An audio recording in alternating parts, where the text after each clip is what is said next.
बहुत समय पहले अरवानिया नाम का एक सुंदर सा राज्य था। वहां की राजकुमारी अन्वेषा अपनी सुंदरता, बुद्धिमानी और निडर स्वभाव के लिए जानी जाती थी। सुनहरी बाल, गहरी भूरी आंखें और रेशम की तरह चमकती त्वचा, हर कोई उसे देखकर मंत्रमुग्ध हो जाता। राजकुमारी को समुद्र किनारे बैठकर लहरों से बातें करना बहुत पसंद था। दूसरी तरफ पड़ोसी राज्य सेराडोन का राजकुमार अद्विर अपने साहस और ईमानदारी के लिए प्रसिद्ध था। लेकिन उनके राज्य और अरवानिया के बीच एक पुराना दुश्मनी का इतिहास था। किसी ने कभी सोचा भी नहीं था कि इन दोनों राज्यों के वारिस एक दूसरे के करीब आएंगे।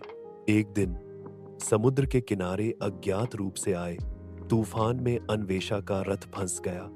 घोड़े बेकाबू हो गए और वह रथ से गिरते गिरते बची। तभी एक मजबूत हाथ ने उसे पकड़ लिया। वह अद्विर था जो गुप्त मिशन पर अरवानिया आया था। उनकी आंखें मिली, लहरों की आवाज धीमी पड़ गई, हवा थम सी गई। अन्वेषा ने धीरे से कहा, तुम कौन हो? अद्विर मुस्कुराया, एक अजनबी, लेकिन शायद किस्मत से तुम्हारा रक्षक। उस दिन के बाद दोनों के बीच मिलने जुलने का सिलसिला शुरू हुआ। समुद्र किनारे शाम को बातें करना, महल के बगीचे में चुपके से मिलना, उनका प्यार चुपचाप खिलने लगा। लेकिन अद्विर ने एक सच छिपाया था। वह अरवानिया में इसलिए आया था ताकि युद्ध टाला जा सके और गुप्त संधि पर हस्ताक्षर करवा सके। जब यह बात अन्वेषा को पता चली, वह टूट गई। तो ये सब झूठ था? उसने आंसू भरी आंखों से पूछा।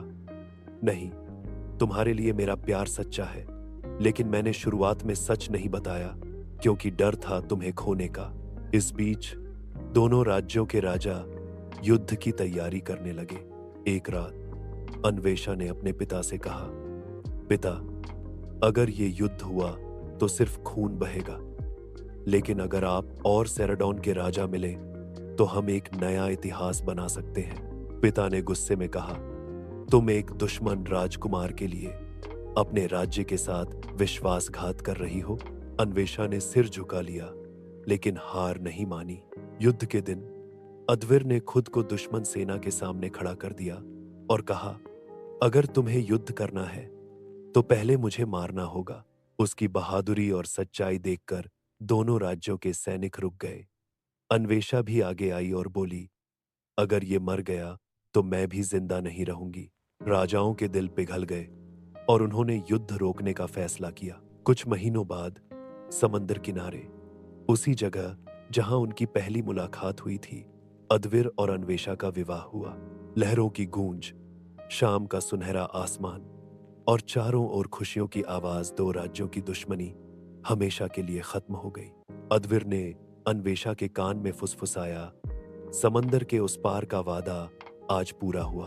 अगर आपको ये कहानी पसंद आई हो तो लाइक करें, शेयर करें और चैनल को सब्सक्राइब करना ना भूलें।